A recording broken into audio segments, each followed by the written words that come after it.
नमस्कार दोस्तों, आज मैं गांव से निकला हूं अस्पताल के लिए। दिन की शुरुआत थोड़ी अलग है, सफ़र लंबा है और आज बीच में बहुत कुछ देखने को मिलने वाला है। हम यहां कर रहे हैं ऑटो का वेट। अब देखते हैं ऑटो कब तक आती है। चलो, ऑटो आ गई है, रुक गई है ऑटो भाई। अब हम ऑटो में बैठ गए हैं। देखिए नज़ारा, ये ऑटो के पीछे का नज़ारा है। हम कुछ ही देर में हम शहर पहुंच जाएंगे। हम हॉस्पिटल के लिए निकले हैं, आगे देखते हैं। ये देखो मुंगरू भाई को। अब हम शहर की ओर बढ़ रहे हैं। रास्ते, सड़क और लोग सब बदलता दिख रहा है। हम दोस्तों शहर आ गए हैं, जैसा कि आप देख सकते हैं। हम शहर में पहुंच चुके हैं। गाड़ियाँ, ये ऑटो का सीन है, लेफ्ट एंगल से मैं दिखा रहा हूँ। ये है, हम यहाँ आ गए हैं क्रॉसिंग के पास, यहाँ मतलब सिग्नल है।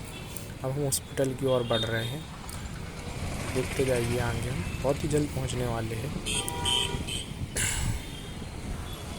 रास्ते में हनुमान जी के दर्शन हुए। थोड़ा देर रुककर माथा टेक कर, ऐसा समय में हनुमान जी का आशीर्वाद लेना बहुत ज़रूरी था। थोड़ा सुकून मिला हमें। फिर इसके बाद हम चिकित्सालय पहुंच गए थे। देखो, हम जिला अस्पताल पहुंच गए। अब हम सरकारी हॉस्पिटल पहुंच चुके हैं, अंदर एंटर हुए। फिर हमें ये हॉस्पिटल का रंग बिरंगा सा बोर्ड देखने को मिल जाता है। ये सरकार की पहचान बताता है। फिर हमें पर्ची कटवाने जाना होता है। इसके बाद यहाँ कुछ मैडम जो रहती, जो हमें पर्ची काट के देती है, जैसे कि आप देख सकते हैं। वो थोड़ा सा इंक्वायरी करती, थोड़ा बहुत पूछती है, आपका नाम क्या है, आप कहाँ रहते हैं, आपको क्या प्रॉब्लम है। उसके बाद वो पर्ची काट कर दे देती है। अभी जैसा कि वो मुझसे पूछेंगी, बताइए आपका नाम। मैंने बताया मेरा नाम। उसके बाद मेरी पर्सनल थोड़ी सी डिटेल पूछेगी। उसके बाद आपको क्या चेकअप करवाना है उसके बारे में पूछेगी, आयु पूछेगी। उसके बाद वो पर्ची दे देगी। इसके बाद हमें डॉक्टर से मिलना होगा, ये चीज़ें बताइए। और उसके बाद वो पर्ची दे देगी, थोड़ा रुक कर, क्योंकि उनका सर्वर चल रहा है कंप्यूटर में।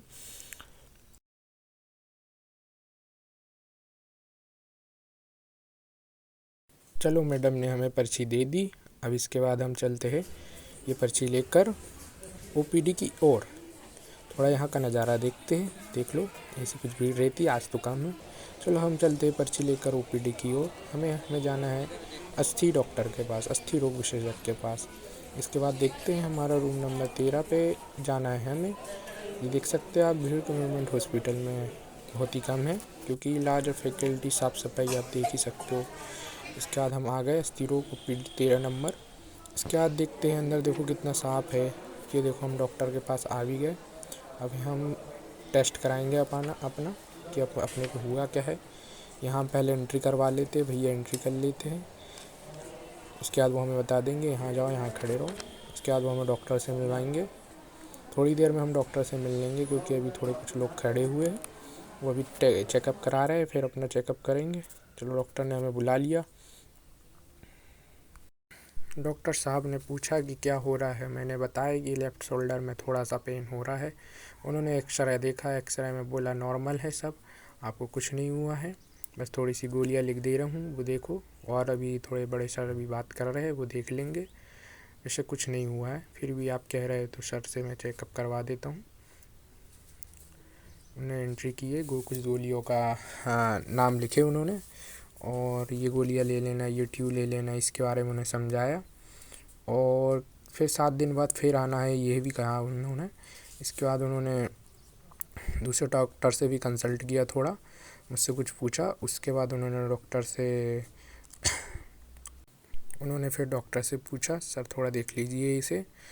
तो उन्होंने बताया, फिर उन्होंने पूछा मुझसे क्या हुआ है। उन्होंने बताया सर्वाइकल प्रॉब्लम है थोड़ा। तो उन्होंने कुछ गोली लिखवाई, हाथ ऊपर करवाया, मेरा चेकअप किया। उसके बाद उन्होंने मुझे गोली लेने के लिए सजेस्ट किया। फिर आकर बताया, कहा 3rd फ्लोर में चल रहा है, ऐसा कहे उन्होंने। गोली ले लीजिए और ये टाइम से लेना, ये चीज़ें समझाया उन्होंने। उसके बाद मैं गोली लेने चला गया। साफ़ सफाई के मामले में हॉस्पिटल बहुत ही 100% देना चाहिए इसको। तो देख लीजिए, साफ़ सफाई के मामले में आप बहुत ही अच्छा है। मतलब कि कहीं किसी प्रकार की गंदगी नहीं है। और इसलिए मतलब कि पहले कितनी भीड़ रहती थी लोगों की, अब देखो मतलब बहुत ही शुद्ध दिख रहा है। फिर ओपीडी में दिखाने के बाद हम फिर ऊपर 2nd फ्लोर पर दवा लेने जाना पड़ा। सीढ़ियाँ चढ़नी पड़ी, थोड़ी थकान हुई, लेकिन काफ़ी अच्छा लगा। और इसके बाद हम इधर इस फ्लोर पे यहाँ गोलियाँ मिलती है। नीचे से ओपीडी से चेक कराने के बाद हमें गोलियाँ लेने आना पड़ता है। गोलियाँ वाली जगह थोड़ी भीड़ हो सकती है, पर क्या करें, गोलियाँ जब फ्री में मिल रही है सरकार की तरफ से तो थोड़ा लाइन लगना ज़रूरी ही है, क्योंकि इलाज अच्छा होता है। चलो भाई, हम भी लाइन में खड़े हो गए सभी की तरह, सब देख सकते हैं लाइन में लगे हुए। इधर इस साइड का नज़ारा देखिए, लाइन में लगे हैं। इसके बाद ये जाते हुए थोड़ी देर कष्ट उठाना पड़ा, फिर उसके बाद लाइन मतलब सभी लोग कष्ट उठा रहे हैं, कुछ लोग बीच में घुस रहे हैं, क्या कर सकते हैं, इसलिए खड़े हुए कुछ देर। बस 2-4 लोगों के बाद हमारा नंबर आने ही वाला है। हमारा नंबर आ गया है। मैडम गोली निकाल कर दे रही हैं और बता रही हैं कि इनको ऐसे ऐसे खाना है। तो यहाँ बढ़िया ही अच्छी मतलब कि गोलियाँ मिल ही जाती है, बाहर से कुछ लेना नहीं पड़ता है, सारी सुविधा है यहाँ गोलियाँ लेने की। तो आपको बाहर कहीं भटकना नहीं पड़ेगा। अगर हॉस्पिटल में भी आजकल अच्छा इलाज होने लगा है।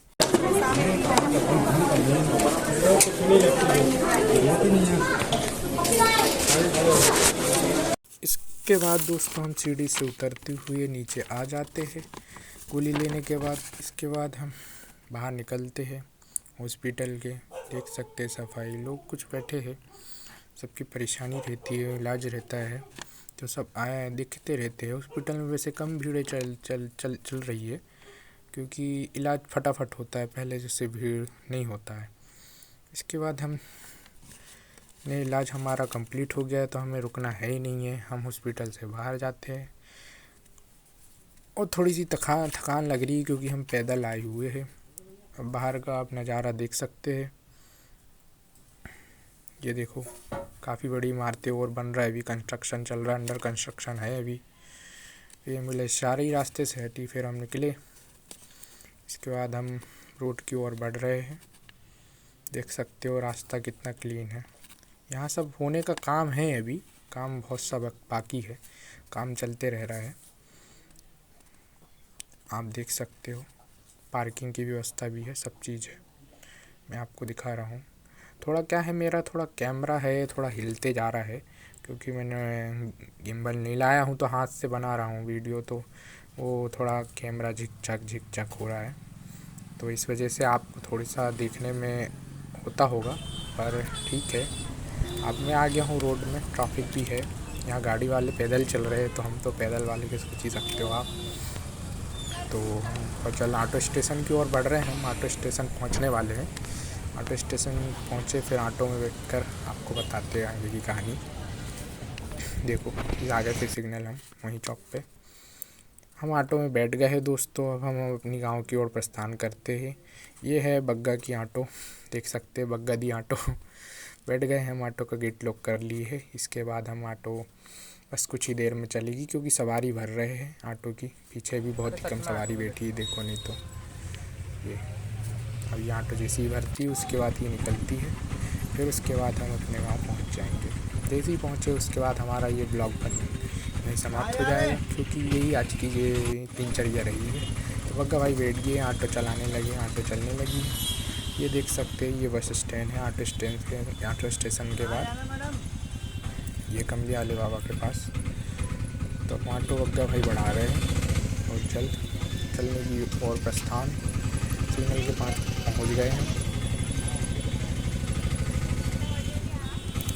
ये भाई सिग्नल के पास नहीं रुक रहे भाई दूसरी रोड से टर्न ले लिए बग्गा भाई ने।